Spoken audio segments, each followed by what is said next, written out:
How to stabilize videos in CapCut PC. First, open CapCut and start a new project.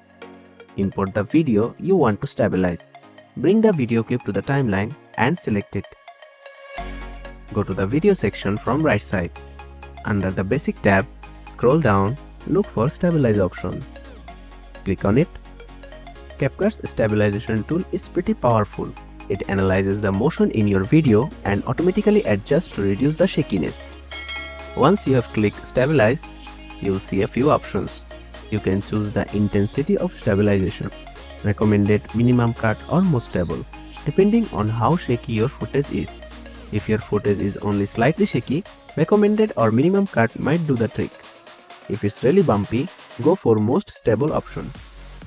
Just keep in mind that more stabilization can crop your video slightly, so balance it out according to your needs. After selecting your stabilization level, CapCut will start processing the video. Once it's done, hit play and preview your clip. And that's it, an easy way to stabilize your videos in CapCut PC. Thanks for watching.